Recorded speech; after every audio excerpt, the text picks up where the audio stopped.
दिल्ली के पुराने नागल गांव के उसी शमशान घाट के बाहर खड़ा हुआ हूं, जहां पर आरोप है कि शमशान के पुजारी और 2-3 अन्य लोगों ने एक 9 साल की बच्ची के साथ पहले रेप किया और फिर उसकी हत्या कर दी। साथ ही उसको सबूतों को मिटाने के लिए उसको यहीं पर जला भी दिया गया। साथ ही बच्ची के परिजनों का आरोप है कि जब उन्होंने यहाँ आकर अपनी बच्ची को लेने की कोशिश की तो उसमें पुलिस ने भी रफा दफा करने की कोशिश की।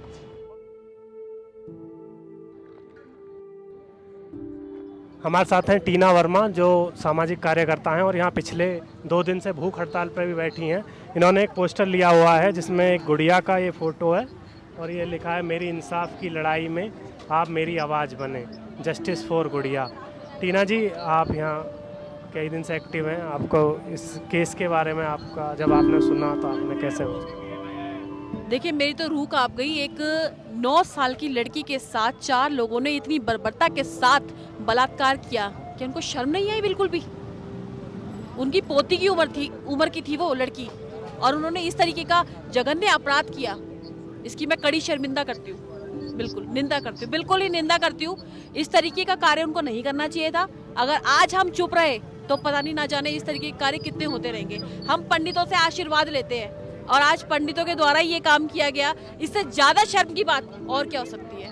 तो ये जैसे रेप के मामले होते रहते हैं, सरकार बोलती है कि हम इसके खिलाफ करें, 2012 में भी हुआ, लेकिन कहीं ना कहीं फिर भी घटनाएं आती रहती हैं। तो ये क्या आपको इसके बारे में आपको क्या? देखिए, कोई भी एक मान लीजिए महिला का कोई केस आता है, महिला का केस आने के बाद एक आंदोलन भी होता है। आंदोलन के बाद सारे ठंडे हो जाते हैं इंसाफ मिलने के बाद, और या नहीं मिलता इंसाफ तो भी ठंडे हो जाते हैं। और सबसे बड़ी बात, इस तरीके के केस ना जाने कितने होते हैं, ना जाने रेगुलर कितने होते हैं, जो मीडिया में उछल जाते हैं, जो लाइव हो जाते हैं।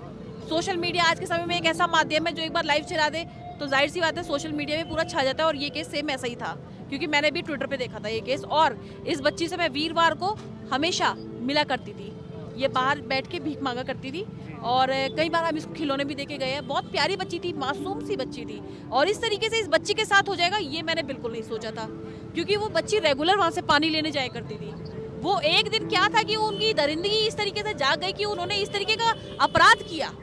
मैं इसकी कड़ी निंदा करती हूँ सीरियसली। अभी आपका क्या प्लान है? आप 2 दिन से भूख हड़ताल पे हैं, आपको लग रहा है कि क्योंकि जो पॉलिटिक्स पार्टी के नेता हैं वो भी आए हैं, चाहे वो आम आदमी पार्टी के हों, कांग्रेस के हों, बीजेपी के हों?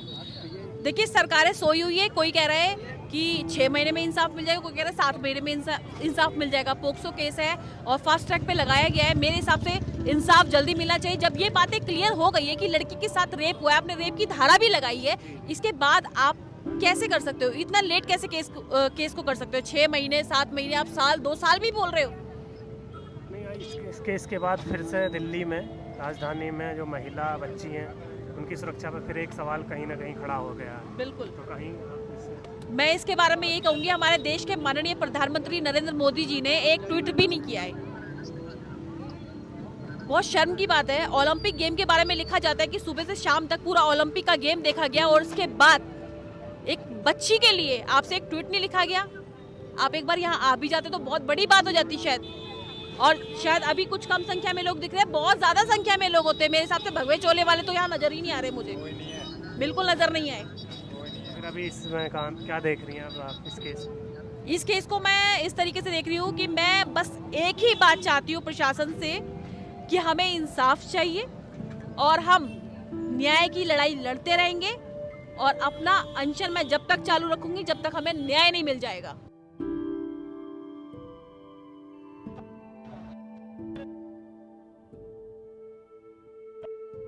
अभी आप देख रहे हैं कि चारों तरफ काफ़ी संख्या में लोग यहाँ पर जमा हैं। हालांकि बताया जा रहा है कि जो गुड़िया के मम्मी पापा हैं उन्हें घर भेज दिया गया है, उनकी कुछ तबीयत खराब हो गई थी। तो फिलहाल ये और समाज के लोग, यहाँ नांगल गांव के लोग यहाँ पर डटे हुए हैं और गुड़िया को इंसाफ दिलाने की गुहार लगा रहे हैं। जो शमशान घाट में वो जब मैं पहुंची जी तो वहाँ बच्ची की लाश को मतलब मिट्टी को पानी डाल के बुझाया गया था। ठीक है। उससे पहले मुझे पता ही नहीं चला था, वरना पूरी जलती ही नहीं वो। कैसे भी जान पे खेलते हैं, कुछ भी करते बच्ची की बॉडी को, और वो मरी नहीं थी, उसे जिंदा जलाया गया था उल्टा लिटा के। बच्ची की माँ ने हमें बताया कि जब वो गई वहाँ पे, उसको बुलाया पंडित ने, बच्ची पानी लेने गई थी तो बड़ा पंडित है एक जो मिट्टी दे दाग लगाता है। मेरा नाम तो सुनीता है, सुनीता उज्जैनवाल है मेरा नाम। जो मुझे पता है मैं वही कहूँगी। जब हम सारे पुलिस वाले भी वहाँ पहुँचे तो जब हमारे गांव के बच्चों ने, जो हमारे बच्चे हैं बड़े भी हैं, उन्होंने जब लाश को मतलब आग को बुझाना चाहा, चिता जल रही थी, तो पुलिस वालों ने बाल्टियाँ पकड़ ली हमारी। मतलब पुलिस वालों ने सपोर्ट नहीं किया हमें, आरोपियों को सपोर्ट किया।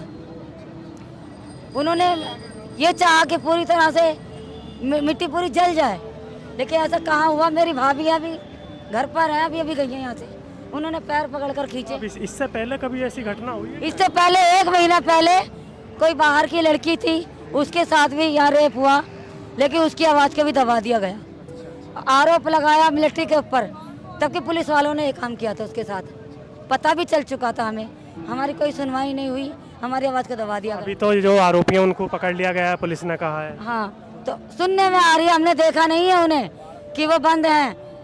वो बंद है तो अब तक भाई, जब बंद है तो उन्हें फांसी की सजा भी होनी चाहिए, क्योंकि 1 मिनट मेरी पूरी बात सुनो। जब हमें उनकी बच्ची के माँ बाप को थाने ले जाया गया, हमने कहा इनको क्यों ले जा रहे हो, तो बोले कि कुछ बयान लिखवाने हैं। हमने कहा हम भी साथ चलेंगे। पुलिस वाले बोले नहीं। हम जबरदस्ती गाड़ी में बैठे, हम 3 लेडीज थी, बाकी सब पूरे गांव को मना कर दिया, कोई नहीं गया, लाठी चार्ज कर दिया पुलिस वालों ने। हम जबरदस्ती चले गए, वहाँ जाके एक वेटिंग हॉल है, उसमें हमें बिठाया गया। वहाँ थाने में? जी, सदर थाने में, दिल्ली कैंट का सदर थाना है नांगल का। तो हम वहाँ बैठ गए जाके, तो लड़की का जो फूफा है नरेश करोतिया, वो सागरपुर में रहता है, वो आया। जब बात नहीं बनी, उन्होंने कहा कि भी लेडीज भी साथ में, तो वो बोला कि पुलिस वाले सर सर करके बोल रहे थे, पुलिस वाले उसको सर कह रहे थे, जबकि वो पुलिस वालों का मुखबर है, ना उसके कोई नेम प्लेट थी ना कुछ था, कुछ भी नहीं है। वो खाली सिपाही सूट पहन रखा था उसने। बोला आप ज़्यादा मत बोलो, लड़की की माँ को बोला, और नहीं तो तेरे को भी अंदर करा दूंगा मैं। तू झूठ बोलती है, तूने 20,000 रुपये लेके लड़की को हवाले नहीं किया था पंडित के, उसने झूठ बोला फूफा ने, और उसके लड़की के पिता को भी मारा लातों से कि बोल तूने 20,000 रुपये लिए हैं। आपके सामने? हाँ जी, ऐसे खड़े थे बिल्कुल जैसे आप खड़े हैं। हमने ऑब्जेक्शन उठाया तो लेडीज पुलिस को बुला लिया और बोला कि आपको भी अंदर कर देंगे, हम और आपको नहीं मालूम आप गंदों का साथ दे रहे हो। हमने कहा कि हम यहाँ से कैसे निकला जाए। हमने उसके माँ बाप को झूठ बोला, डांटा। हमने कहा तुम गंदे लोग, हम तुम्हारा साथ नहीं देते। हम जान बचाकर वहाँ से भागे। उनके माँ बाप को उन्होंने वहीं रात भर मारा, उसको, उसके पिता को, माँ को भी अलग कमरे में बंद कर दिया। धमकी दी पुलिस वालों ने कि अगर तू मीडिया के सामने बोलेगी तेरे पति को फांसी दिलवा देंगे, और आदमी को ये कहा कि तू अगर मीडिया के सामने बोलेगा तो तेरी बीवी को फांसी दिलवा देंगे। दोनों को अलग अलग रखा, लेकिन पिता को बहुत मारा। मेरी यही गुजारिश है प्रधानमंत्री और सभी से, जो भी देश के लोग हैं, कि ऐसा आगे से ऐसी घटना ना घटे, ऐसा एक इन लोग को ऐसी सजा दी जाए। मैं तो कहती हूँ उन्हें फांसी की सजा दी जाए, और अगर कानून के बस की नहीं है तो हमारे हवाले कर दें। हम जैसे हमारी बेटी को जिंदा जलाया था गलत करके उसके साथ में 9 साल की बच्ची को, ऐसे ही जिंदा हम जलाएंगे उन्हें। अभी बच्ची के माँ बाप कहाँ हैं, उनका कुछ जानकारी? बच्ची के माँ बाप घर पर हैं, लेकिन जब बच्ची के बाप थाने से आए तो उनको अलग अलग लाया गया। पहले बच्ची के पिता को लेके आए, वो घबराए हुए थे, लेकिन उन्होंने जो था सारी बातें सच्ची बताई। पुलिस वालों ने हमें धमकाया है और ये कहा तेरी बीबी को फांसी चढ़ा देंगे। आधा 1 घंटे बाद लड़की की मम्मी को लेके आया गया। लड़की की मम्मी घबराई हुई थी बहुत, वो बेहोश भी हो गई थी, लेकिन फिर भी मीडिया वालों ने उनके बयान लिए और बोला कि मैं नहीं करवा रही कुछ भी। हमने उनको कहा पूरा देश तुम्हारे साथ है, तुम क्यों डर रही हो, तुम्हें क्या पैसे का लालच दिया है, क्या तुम्हें धमकाया है। बोलती हम अलग लेके गए वहाँ पर सब जने। हमने बोला कि ऐसा मत करो, पूरा देश तुम्हारे साथ है। तो बोली ठीक है मैं बताती हूँ। हमने कसम धर्म दी, हमने कहा घबराना मत, कोई किसी को फांसी नहीं देगा, फांसी तो सिर्फ आरोपियों को ही लगेगी। तो बोली मुझे पुलिस वालों ने धमका के भेजा है, अगर तुमने मीडिया को सच बताया तो तुम्हारे पति को फांसी दे देंगे, तुम्हें कुछ नहीं मिलेगा। ऐसे करके मैं, मेरी बस यही गुजारिश है सभी लोगों से। गांव के लोगों ने हमें भी कुछ टॉर्चर ही कर रखा है कि तुम लीडर बन रहे हो। ये अरे हम लीडर बन रहे हैं, हम लीडर नहीं बन रहे हैं, ये तो कुदरत ने लीडर बना दिया। ये कोई लीडरगिरी थोड़ी होती है, भगवान ना ऐसी लीडरगिरी किसी को दिखाए। अच्छे काम खुशी के काम होते हैं तो उनमें अच्छा लगता है, लेकिन अब मेरा यही है कि अगर उन दोषियों को फांसी नहीं दे सकते कानून तो हमारे हवाले कर दे। हमारे क्या, मेरे हवाले करें। मैं जैसे हमारी बेटी को जिंदा जलाया ना, उसी जिंदा हम जला देंगे उनको, आरोपियों को। और अगर नहीं उनको ऐसी सजा मिली ना तो चाहे हम मर मिट जाएं। ऐसी शर्मिंदगी से जीने से तो धिक्कार है मर जाना। पूरे देश को ही मर जाना चाहिए। मैं तो कहती हूँ कि ऐसे उनको सजा नहीं देंगे तो हमारा मरना ही है। बदनामी उठाने से तो अच्छा मर जाना अच्छा है। मेरे साथ है नितिन बग्गा, जो उस घटना के आई विटनेस हैं और इन्होंने जलती चिता को बुझाया था। नितिन जी, क्या हुआ था वहाँ पूरा, आपको कैसे इस चीज़ का पता चला और क्या वहाँ हुआ, तब उसके बारे में थोड़ा बताएं। मैं अपने घर पे था, मेरे पास में एक मेरे पड़ोसी का फ़ोन आता है कि यहाँ पे ऐसे एक जेंट्स और एक लेडीज़ रो रहे हैं। वो कह रहे हैं कि मेरी बेटी को जला दिया गया और मेरी बेटी का रेप कर दिया गया है। तो जब मैं मौके पे वहाँ पहुँचा तो चिता जल रही थी, तो मैंने ना ज़्यादा समय कुछ करते हुए तो मैंने वहाँ से पानी की बाल्टी लेकर, एक दो व्यक्ति और आ गए जिसमें हमने इसमें पानी की बाल्टियाँ डाल के उसमें से आग बुझा दी, चिता को पूरा बुझा दिया। और चिता को बुझाने के बाद में सिर्फ लड़की का पैर का हिस्सा बचा हुआ था और थोड़ा सा सर का और थोड़े से कुल्ले के पीछे का। तो ये हमने पार्ट्स उठा के दिल्ली कैंट SHO को दे दिया। तो फिर उसके बाद क्या हुआ, मतलब जो वहाँ थे, वहाँ वो लोग थे जो आरोपी, इन पे ऊपर आरोप है कि हाँ वो आरोपी थे वहाँ पे। फिर हमने वहाँ से उनको पकड़ के on the spot Delhi police को SHO साहब को दे दिया। तो वो भाग रहे थे या आपने उनसे पूछा कि ये कैसे हुआ, तो उन्होंने क्या बताया अपनी सफाई नहीं, में? भागने का तो ऐसा कुछ नहीं है, पर हम मौके पे हमने पकड़ा था उनको। वैसे अपनी सफाई में उन्होंने क्या कहा था आपसे? वो कह रहे थे कि लड़की पानी भरने आई थी और पानी भरते समय इसको करंट लगा, करंट लगने से मृत्यु की। पर लड़की के माँ बाप का कहना है कि पहले इसके साथ दुष्कर्म हुआ है, बाद में उसे करंट लगाया गया है, उसको फिर जलाया गया है। वैसे जो वहाँ वाटर कूलर वगैरह था, बच्ची जाती थी, आपने किसी ने चेक किया वहाँ ऐसा कि भाई इसमें करंट है? वो सुबह से शाम तक चल रहा था। अगर करंट सिर्फ उसी लड़की को क्यों लगा और किसी को क्यों नहीं लगा सुबह से शाम तक? अगर चलो आपको पता था कि करंट आ रहा तो फिर आपने उसका तार क्यों लगा रखा था? तार लगा रखा था, फिर आपने उसको उसके पीड़ित के माँ बाप को इतना प्रेशराइज करके डेड बॉडी, जो समय शमशान घाट का होता है 6 बजे का, आपने उसको 7:30 बजे डेड बॉडी में दाग क्यों लगाया? आपने वहाँ पे 100 नंबर पे कॉल क्यों नहीं करी? उसे आपने हॉस्पिटल उठा के क्यों नहीं ले गए? तो फिर ये अब आपको क्या लगता है इसमें, जैसे अभी यहाँ एक प्रोटेस्ट भी चल रहा है, और बच्ची को जानते थे आप यहाँ आरोपियों में से? नहीं, बच्ची को जानता था मैं। तो बच्ची यहाँ पे मेरे घर पे आना जाना था उस बच्ची का। तो मेरे भाई के पास डेली के 10 रुपये उसके इसी तरीके से, क्योंकि इसकी मम्मी पापा भी बहुत इज्जत करते थे और करते हैं अभी भी। तो इसी विषय में उनके माँ बाप के थ्रू उसको जानते थे बच्ची को। अभी जो बच्ची को न्याय की या उसकी घर वालों का कहना है कि उनको फांसी सजा दी जाए। उनको किसी भी पार्टी से पैसों की डिमांड है, किसी चीज़ की डिमांड नहीं है, सिर्फ और सिर्फ बच्ची को न्याय मिले, उनको फांसी हो। हमें ना 10 लाख चाहिए आपका, ना घर चाहिए, ना तो नौकरी चाहिए, हमें सिर्फ बलात्कारियों को फांसी दो, बस उन्हें फांसी दो। उस बच्ची को न्याय मिल पाएगा तभी जब उन्हें फांसी लगेगा। जब ये रेप केस, आखिर में मैं एक सवाल करती हूँ, इतने रेप केस होते हैं, बाकी कभी कभी होता कि फांसी में लग जाता, जैसे कि अभी स्वर्ण समाज की लड़की थी तो उसको इंसाफ मिल गया। तो ये इन लोगों को डर नहीं लगता कानून का, शासन प्रशासन का डर नहीं लगता? आखिर में क्यों नहीं डर लगता? क्योंकि उनको पता है कि उनका सरकार चल रहा, उनका सत्ता चल रहा, उन्हें कुछ नहीं होने वाला, उन्हें बचाने के लिए हजारों लोग हैं। और सबसे बड़ी बात, उनके समाज की लड़कियों के साथ नहीं, हमारे समाज की लड़कियों के साथ ज्यादा होता है, SC ST OBC के साथ में ज्यादा होता है। इन्हें टारगेट किया गया है या टारगेट ऑलरेडी हो रहे हैं या जानबूझ के किया जा रहा है? ये पंडित पुजारी को क्यों बचाया जा रहा है? ये इनका जो पीछे आगे का जो चेहरा होता कि ये पंडित है पुजारी, लेकिन पीछे का चेहरा ये होता कि वो बलात्कारी है। तो कोई बलात्कारी का कोई जाति मजहब धर्म नहीं होता है, उसे फांसी दो, सिर्फ उसका एक ही सजा होता है, सिर्फ उसे फांसी दो। बस मैं यही कहूंगी। और ये जो सरकार है ना, ये गूंगी बहरी सरकार है, इसे कुछ ना सुनाई देती है ना समझ में, बस जब से वोट चाहिए तो घर में भी से निकल जाएंगे, है ना।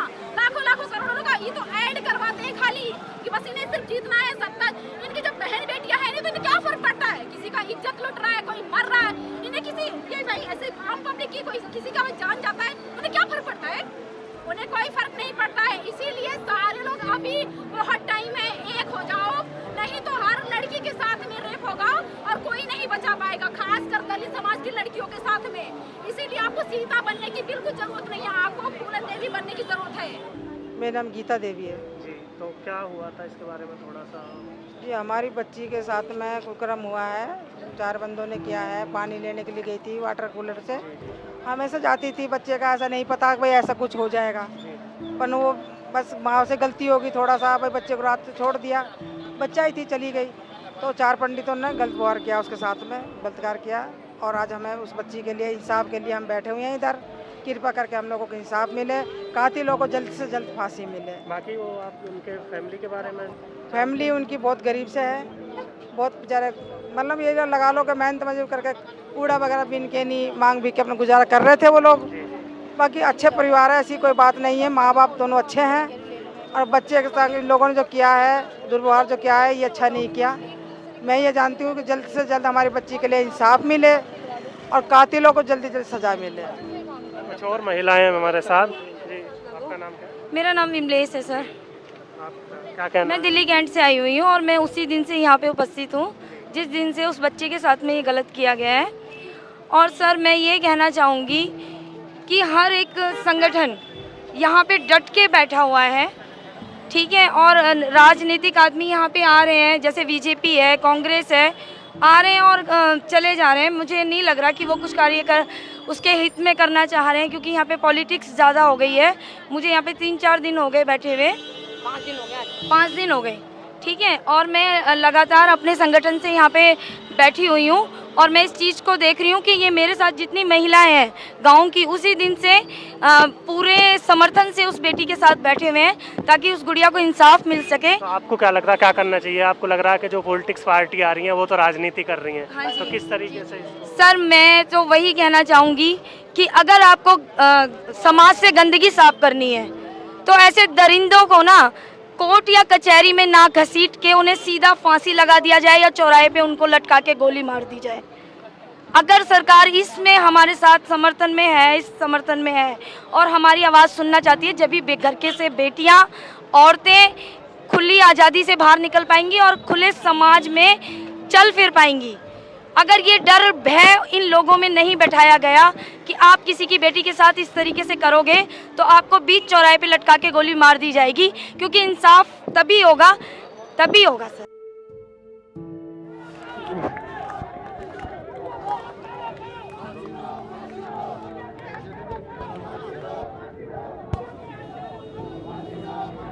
ये जहाँ मैं खड़ा हुआ हूँ ये जय पीर बाबा की मज़ार है।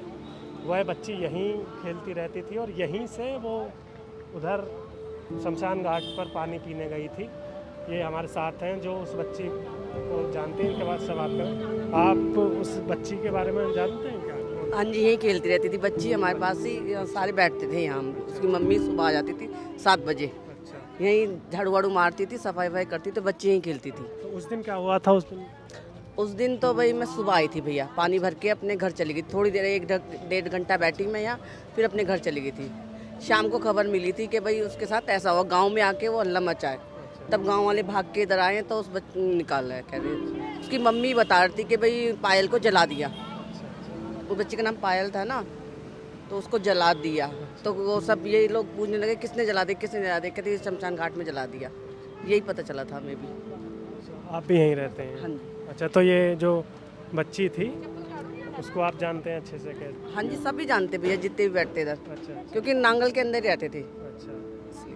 तो उस दिन आपने देखा था बच्ची को यहाँ पे? नहीं, उस दिन नहीं देखा मैंने। अच्छा, आप सुबह में आई थी? हाँ जी, सुबह आई थी तो मैंने देखा नहीं, उसकी मम्मी यहाँ बैठी थी सामने। उसके बाद फिर जब उसको जला दिया गया फिर आपने आई थी? हाँ, रात को आई थी 9:30 बजे। अच्छा। मगर उधर से पुलिस वाले आ रहे थे ना, भगे भगे, तो हम वैसे ही वापस भग गए थे घर। अच्छा, तो बच्ची का कुछ थोड़ा बहुत शरीर वगैरह आपने देखा? नहीं, मैंने नहीं देखा भैया, मैं अंदर नहीं गई। अच्छा। मैं वहाँ तक गई थी और वहाँ से वो भगा कर रहे थे तो मैं वापस भग गए थे। हम 4-5 औरतें लेडीज़ आई थी, वो भग गई थी वापस। शुक्रिया। धन्यवाद। गुड़िया को इंसाफ दिलाने के लिए नागल गांव के बाहर लोगों ने ये एक तरफ से रोड जाम कर दिया है। कुछ लोग यहाँ मेरे पीछे आप देख सकते हैं कि वो धरने पे बैठे हुए हैं, कुछ लोग भूख हड़ताल पे बैठे हुए हैं और ये गुड़िया को इंसाफ दो, भारत की बेटी, इस तरीके के पोस्टर यहाँ लगाए गए हैं। साथ ही जो गुड़िया के हत्यारे हैं उनको फांसी देने की मांग भी समय समय पर उठती रही है और गुड़िया के हत्यारों को फांसी दो, इस तरीके के नारे यहाँ लग रहे हैं। और यहाँ के जो आम लोग हैं उनका कहना है कि जब तक उसको सही इंसाफ नहीं मिल जाता तब तक हम इस धरने को ख़त्म नहीं करेंगे। दिल्ली के नागल गांव से मोहम्मद ताहिर, एशिया विल के लिए।